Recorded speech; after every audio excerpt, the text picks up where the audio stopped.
जो चतुर्थी का पूजन करने वाली होती हैं, उनके भीतर का एक भाव होता है कि जैसे ही शाम का समय आए चंद्रदेव का पूजन करें, चंद्र जब प्रकट हो जाए, कलश भर लिया, उसके नीचे आखा दाना रख दिया, चावल गेहूँ जो भी आप रखते हो पूजन के लिए, ऊपर पात्र आदि रख दिया जलाशय, फिर अपन ने घी का दिया लगाकर पूजन भी कर ली। तो जो चतुर्थी का पूजन करने वाली होती हैं, जो चतुर्थी का नियम व्रत धारण करने वाली होती हैं, बड़ी बड़ी चतुर्थियाँ करती हैं या उसका नियम धारण करती हैं, तो चतुर्थी का जो पूजन करती हैं वो किस चीज़ के लिए होता है? केवल संतान, पुत्र, परिवार, हमारा कुटुंब, हम जिस कुल में हैं, हमारा कुल वैभव की ओर बढ़े, संपदा की ओर बढ़े और उसकी आयु बढ़े,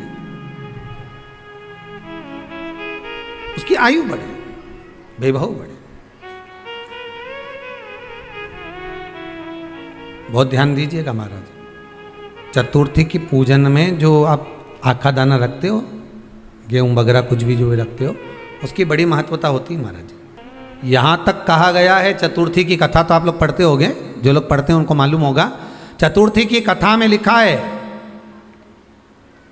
चौथ माता के व्रत में वर्णन किया गया है कि वो आखा दाना जो रखा जाता है, मान लो कोई जरूरी काम होता है तभी आखा दाना को रखा जाता है, संभाल के रखते हैं कि हम इस काम के लिए जा रहे हैं और हमारा ये कार्य सफल होना चाहिए।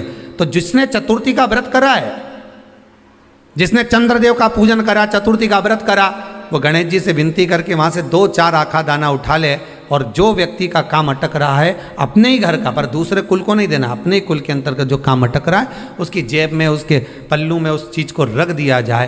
तो चतुर्थी जो अगली आती है, जैसे आप महीने की करते हो तो महीने की, और आप जैसे करते हो कि 4 अलग बड़ी बड़ी चतुर्थी करते हो तो उसके अनुसार आपका कार्य सिद्ध होता ही है। उस आखे दाने का इतना महत्व होता है क्योंकि चतुर्थी का व्रत करने वाली माता जब व्रत करती है तो स्वयं चतुर्थी की कथा में लिखा हुआ है कि पार्वती जी गणेश जी से चतुर्थी की कथा बचवाती। चतुर्थी की कथा बाची किसने थी? स्वयं गणेश जी महाराज ने। और सुनी किसने थी? माता पार्वती। बाचने वाले गणेश जी थे, सुनने वाली माता पार्वती थी।